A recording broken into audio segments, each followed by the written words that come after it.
दोस्तों, ये जो कहानी है ना, ये कहानी आपकी ज़िंदगी को बदल कर रख देगी। ये मेरा चैलेंज है। बस शर्त ये है कि आपको इस कहानी को पूरा और ध्यान से सुनना पड़ेगा। बहुत ही पुरानी बात है।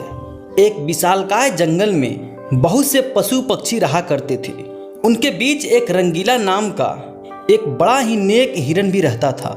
बहुत ही मेहनती, मिलजुल के रहने वाला और सबका उपकार चाहने वाला था। वो अपने मन, कर्म और वचन से सबका ख्याल रखता था। किसी का तबीयत खराब होने पर वह हालचाल लेने के साथ साथ उसके उपचार का भी इंतजाम करता था। वो जहाँ रहता था वहाँ अपने मेहनत से चारों तरफ हरियाली फैलाए रहता था। एक बार रंगीला अचानक बीमार पड़ गया। उसे ऐसा बुखार चढ़ा कि उतरने का नाम ही नहीं ले रहा था। उसने तुरंत कुछ जड़ी बूटियां खाई, लेकिन कोई फायदा नहीं हुआ। उसकी बीमारी की खबर पूरे जंगल में फैल चुकी थी, लेकिन उसे देखने के लिए कोई भी नहीं आया। तब उसका मन ज्यादा उदास हो गया। उसे उठा नहीं जा रहा था। फिर भी वह उठकर कुछ आगे आया तो उसने देखा दो हिरन उसके इलाके में आए हुए थे। वो दोनों हिरन बड़ी बड़ी और हरी हरी घासें खा रहे थे। उन्होंने जब रंगीला को देखा तो मुस्कुराने लगे और बोले, अरे रंगीला, कैसी है तुम्हारी तबीयत? हम तो तुमसे मिलने ही आए हैं, तुम्हारा हाल चाल लेने आए हैं। दूसरा हिरन, हाँ रंगीला, हमने सुना तुम्हारी तबीयत बहुत खराब है, हमसे रहा नहीं गया इसलिए चले आए हैं। अब बताओ कैसी है तुम्हारी तबीयत? रंगीला बोला, तबीयत में कोई इतना फर्क नहीं आया है, लगता है और कोई दूसरी वाली दवा लेनी पड़ेगी। वो हिरन, हाँ, अच्छी दवा लेना, अपना ख्याल रखना, तुम आराम करो, हम चलते हैं। रंगीला मुड़कर अपने अड्डे की तरफ चला और इधर यह दोनों हिरन फिर से रंगीला के इलाके की हरी हरी घासें खाने लग गए। उन दोनों में से एक हिरन बोला, इस जगह के बारे में जितना सुना था उससे भी अच्छा पाया।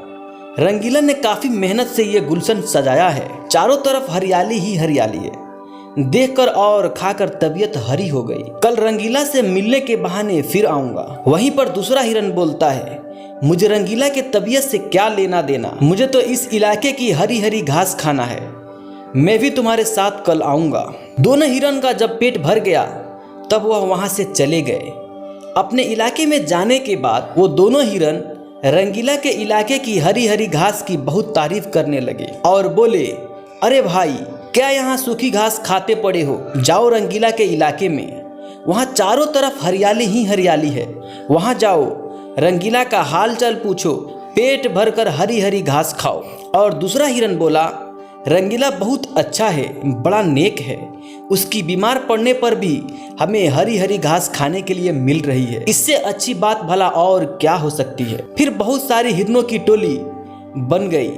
फिर सब रंगीला का हाल चाल पूछने रंगीला के इलाके में पहुंच गए। पहले तो रंगीला को इस बात की बड़ी खुशी हुई कि मुझे सब मिलने आए हैं, लेकिन उसके बाद नज़ारा देखकर उसका सर ही चकरा गया। सारे हिरन उसके इलाके की घास खाने में जुट गए थे और कुछ हिरन तो फल भी खा रहे थे। उन हिरनों के पास सर उठाकर इधर उधर देखने की भी फुर्सत नहीं थी। रंगीला बेचारा मन ही मन सोचने लगा कि यह लोग मेरे पास 2 घड़ी भी नहीं रुक सकते और घास खाने के लिए जुट गए। अब अगर यही हाल रहा तो मेरे इलाके की सारी घासें साफ हो जाएगी, मेरे खाने के लिए भी कुछ ज्यादा नहीं बचेगा।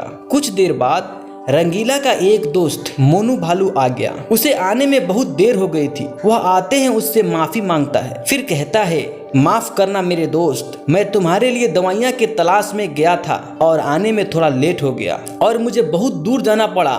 दवाइयाँ तो मिल गई लेकिन आने में देर हो गई, ये लो तुम खा लो और जल्दी से ठीक हो जाओ। रंगीला ने दवाइयाँ खाई और उसे कुछ ही समय के बाद आराम मिलने लगा। उसका दोस्त मोनू उसके साथ ही रुका रहा। 2 दिन के बाद रंगीला की तबीयत बिल्कुल ठीक हो गई, लेकिन उसके खाने के लिए ना कोई फल बचा था और ना ही कोई घास बची थी। उसकी सारी मेहनत पर पानी फिर गया था। वो बहुत उदास हो गया। फिर उसका दोस्त मोनू बोला, दोस्त रंगीला, जानता हूँ यह मतलब का संसार है, ज्यादातर सब दोस्ती का दिखावा करते हैं, सब अपने फायदे की सोचते हैं, तुम चिंता मत करो, हम दोनों मिलकर फिर से गुलशन सजाएंगे।